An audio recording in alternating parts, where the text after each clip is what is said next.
So Chase, just offensive line, you're working with some new pieces here and there. I mean, how have you assessed where you guys have been through the first two games? We've definitely shifted things around. I think we're really trying to still figure everything out. We're really coming a long way. We're getting young guys a lot of playing time. Um and I would say that we're really just trusting the process. We're trying to get the best five out there, and I think that we're in the middle of that, and we're still sorting through some stuff, but really coming in strong and just trying to get the best offensive line that we can get.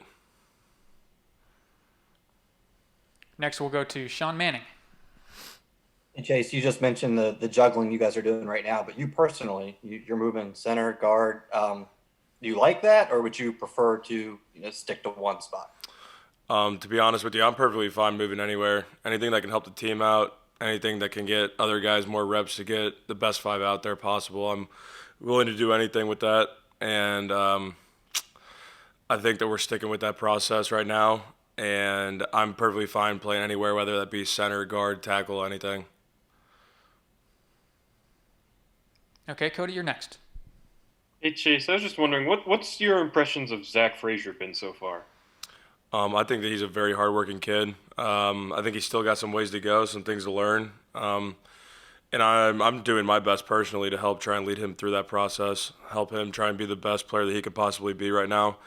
And I just think he's an outstanding player. He's going to be very good here. He's going to have a good career. And we're just really trying to get him to be a key part of this offense right now. We'll go to Kevin Kinder. Chase, is there anything more frustrating from an offensive standpoint than to move the ball and not get points, not score touchdowns from it? And in the fourth quarter, after you had to settle for those two field goals, what was the mood, the vibe like on the sideline, the offensive line, and the guys when you got together looking at hopefully one more possession? I would say just the outcome of that game really wasn't what we wanted it to be. I mean, I think that's pretty obvious, but I would say emotions on the sidelines. I try my best. I know all of us try our best, and along with Coach Moore, to really keep a stable mindset when we're over there. We're always thinking, hey, we're gonna get another drive. We're gonna get another drive. We never lose hope in any of it, and I think that's very good to have in an offensive line, because a lot of times if we start to break or we have doubts, then the offense isn't gonna do anything. But I mean, at least we got some points on the board with the 3. It's not as good as 7, but our main goal is just to go out there and get as many points as we can. Go ahead, Greg. So Chase, let's go back a little bit. What gets a St. Louis kid to West Virginia? And after 5 years, are you more West Virginia than you are St. Louis? Well, I definitely have a big chunk of myself that I can say is West Virginia now. Getting myself out here, I just loved everything that this program instilled. I love the mindset. I love the hardworking atmosphere. I love this town. I love this state. I don't know if it could ever take away from home. It's definitely my second home. I can say that. I love this place with every bit of me. And coming out here, I didn't know what to expect, but I can definitely say that 5 years has proven me that I made the best choice possible, because I love this place. Go ahead, Cody. Hey Chase, I just wanted to ask. It seems like every team in the league now has at least one really, really good linebacker. And how do you prepare basically to play against these elite level linebackers?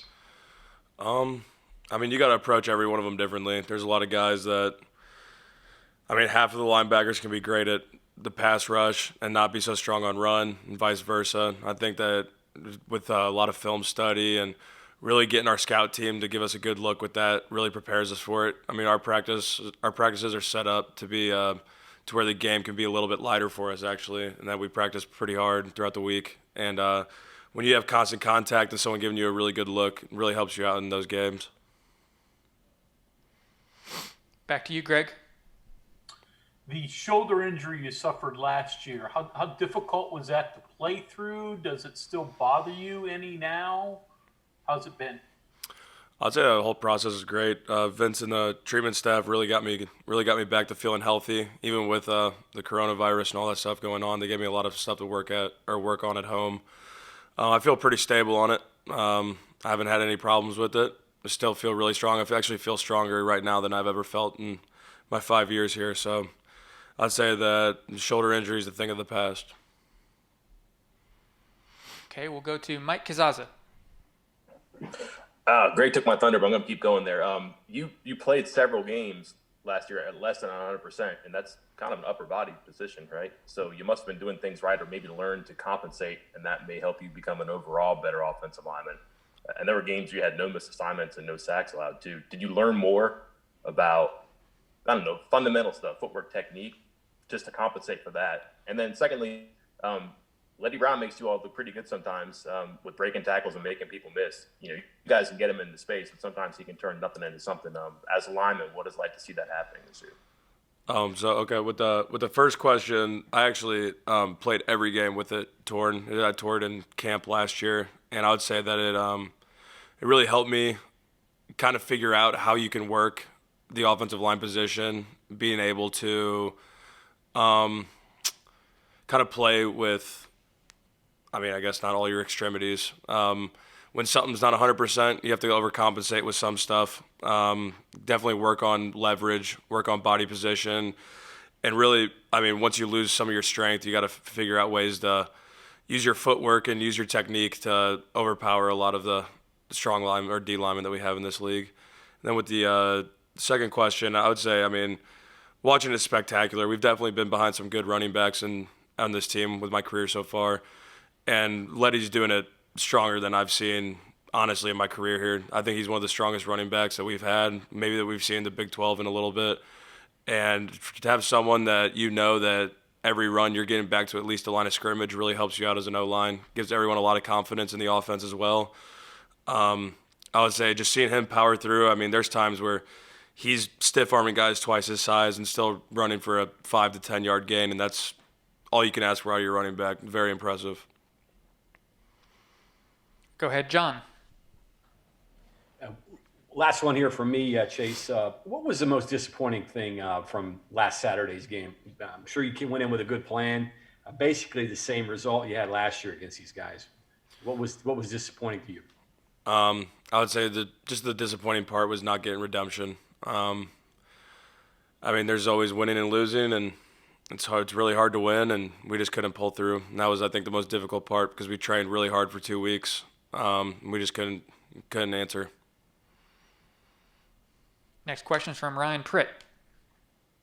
Hey, Chase, Jarrett took a little bit of a beating there Saturday. He took his fair share of shots, and in the postgame, Neil kind of praised his toughness. And, I just kind of was curious as a lineman, when you see your quarterback get up again and again and keep playing for you guys, how much does that inspire you to kind of keep playing for him? And as a fifth-year senior, where do you kind of evaluate his leadership skills right now?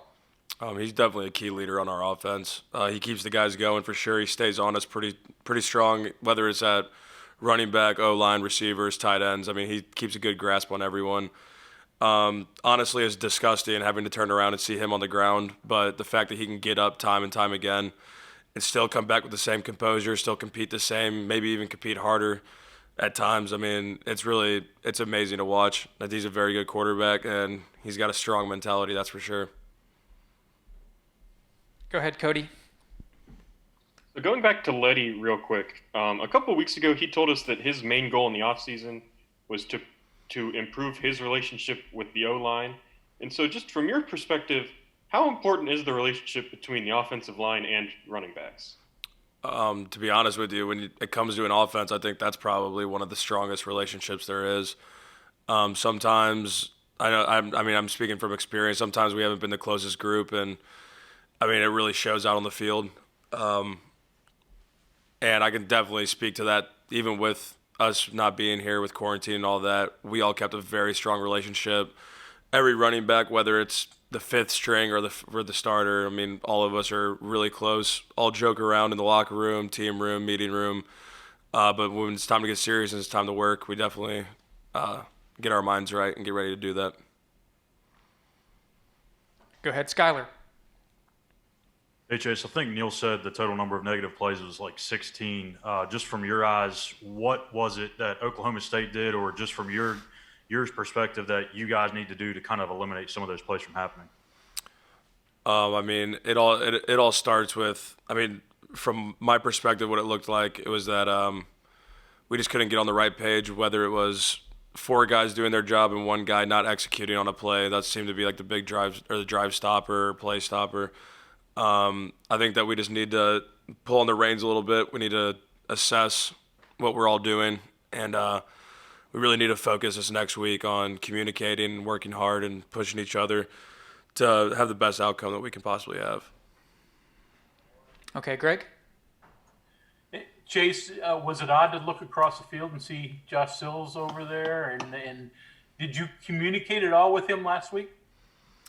Honestly, it was a little different. I mean, he's been one of my closest friends since I got here. I have no bad blood against him. I love the kid. He's a great ball player. But I didn't really speak to him that much. I told him after the game, told him good luck this season. I loved him. That keep his head up and keep grinding and have a great season.